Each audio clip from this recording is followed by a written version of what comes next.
क्या आप जानते हैं कि एक सिंपल घूमने वाला व्हील आपके बच्चों को फोनिक्स सिखा सकता है? हाँ बिल्कुल, आज की इस वीडियो में हम बनाएंगे एक फन और इंटरैक्टिव DIY स्पिन व्हील जिसका नाम है फोनिक्स स्पिन व्हील।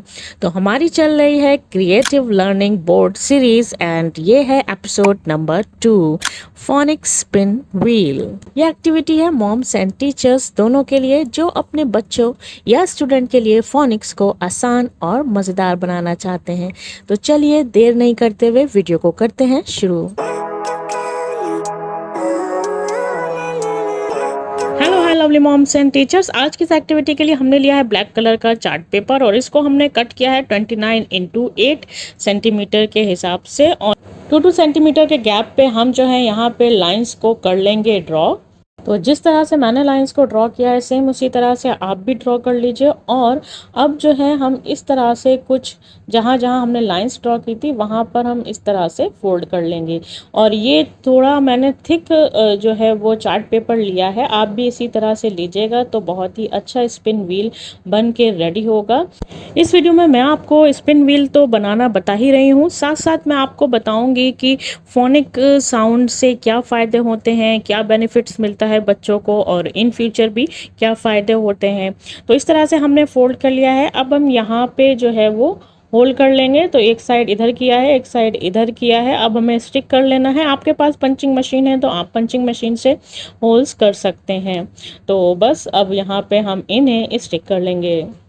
जब तक हमारी स्टिक ड्राई हो रही है हम बना लेते हैं एक सर्किल। तो इसके लिए मैंने लिया है अगेन वाइट कलर का चार्ट पेपर, थोड़ा थिक वाला चार्ट पेपर लेंगे और यहाँ पे जो है हम सर्किल बनाएंगे 26 सेंटीमीटर का। तो इससे सर्किल को कट कर लेंगे। अगर आपके पास कार्डबोर्ड है तो आप कार्डबोर्ड का भी यूज़ कर सकते हैं, पर चार्ट पेपर से वाकई में काफ़ी अच्छा बना था। और ये एक्टिविटी जो होने वाली है वो है 3 to 6 ईयर्स के बच्चों को। अब हम यहाँ पे जो है वो पार्ट्स को ड्रॉ कर लेंगे।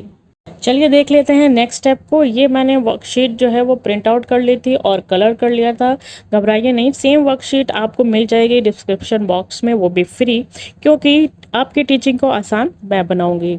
बस इसको आप जो है कट कर लीजिए। आपके जो सर्किल में पार्ट्स आपने बनाए हैं उसके साइज़ के अकॉर्डिंग ये मैंने यहाँ पे कट कर लिया है। अब हमें एक एक करके कुछ इस तरह से इनको स्टिक कर लेना है। जब तक यहाँ मैं पिक्चर्स को स्टिक कर रही हूँ हम बात कर लेते हैं बेनिफिट्स फोनिक साउंड्स के।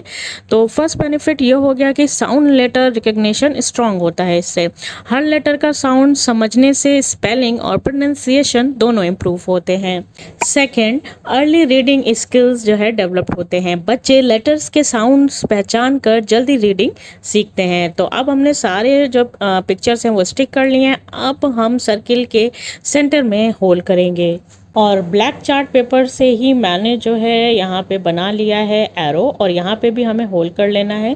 अब मैंने पेपर स्ट्रॉ यहाँ पे लिया है और फर्स्ट एरो में पेपर स्ट्रॉ इंसर्ट किया है, उसके बाद सर्किल में हमने इंसर्ट किया है।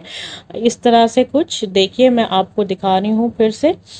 ये इस तरह से पहले हम एरो में इंसर्ट करेंगे और फिर उसके बाद हमें जो है सर्किल में इंसर्ट कर लेना है।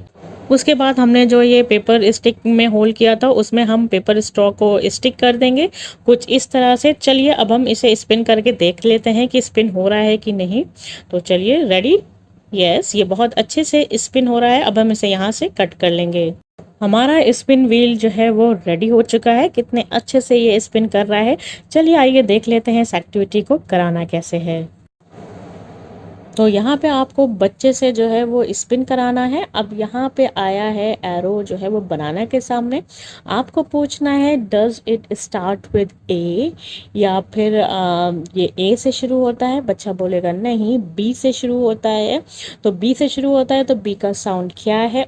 ब, ब बनाना। तो इस तरह से फिर से आप जो है उन्हें स्पिन करवाइए और फिर जो भी आए, फॉर एग्जांपल ए आया, फिर से आप ये पूछे कि does it start with A. Yes, and जो है वो ए से स्टार्ट होता है। फिर उसका आप फोनिक साउंड पूछिए। इसी तरह से जो है आपको ये एक्टिविटी करानी है। अब आप यहाँ देख रहे होंगे कि एक पिक्चर जो है वो है ए से रिलेटेड एंड अदर पिक्चर जो है वो दूसरे लेटर से रिलेटेड है, क्योंकि यहाँ पे मैं ए लेटर लेके चली हूँ, इसीलिए एक पिक्चर ए से रिलेटेड होगी और दूसरी पिक्चर दूसरे लेटर से। ये देखिए ये ऑक्टोपस है, फिर ए से रिलेटेड, फिर बनाना आ गया, फिर ए से रिलेटेड पिक्चर। तो इस तरह से ये मैंने पिक्चर्स स्टिक की हैं, क्योंकि हम जो है फर्स्ट एक एक लेटर को इंट्रोड्यूस करते हैं छोटे बच्चों को, तो एक एक लेटर के फोनिक साउंड्स की हम एक्टिविटी कराते हैं ताकि वो अच्छे से जो है वो उसे लर्न कर पाए, उसे रिकॉग्नाइज कर पाए। और यहाँ पे सेंटर में आप ए भी लिख सकते हैं और इसी तरह से आप इस सर्किल को चेंज कर लीजिए और नेक्स्ट लेटर बी से भी इसी तरह से आप कर सकते हैं। अदरवाइज आप सिंपल मिक्स करके भी कर सकते हैं, जिसके सामने भी एरो आए आप उस पिक्चर से रिलेटेड अल्फ़ाबेट पूछिए और उसका फोनिक साउंड पूछिए, या फिर आपने जितने भी अल्फ़ाबेट्स लेटर सिखा दिए उस हिसाब से आप इस व्हील को जो है वो बना सकते हैं। इस एक्टिविटी कराने का थर्ड फ़ायदा है कि फाउंडेशन जो है वो स्ट्रांग बनती है, फोनिक से लिटरेसी की सॉलिड बेस बनती है जो आगे एकेडमिक्स में हेल्प करती है। और इस तरह की फ़न और इंगेजिंग लर्निंग एक्टिविटीज़ जो होती हैं वो इनसे बच्चे खेल खेल में जल्दी सीख जाते हैं। तो उम्मीद करती हूँ आपको ये एक्टिविटी भी पसंद आई होगी। पसंद आई है तो लाइक कर दीजिएगा, चैनल पर नए हैं तो सब्सक्राइब करके बेल आइकन को प्रेस ज़रूर करिएगा ताकि आने वाली हर एक वीडियो का नोटिफिकेशन आप तक सबसे पहले पहुंचे। चलिए चलती हूँ, मिलूंगी एक ऐसे ही नेक्स्ट एक्टिविटी की वीडियो में। Till then take care, bye bye and yes happy teaching, happy parenting, bye bye.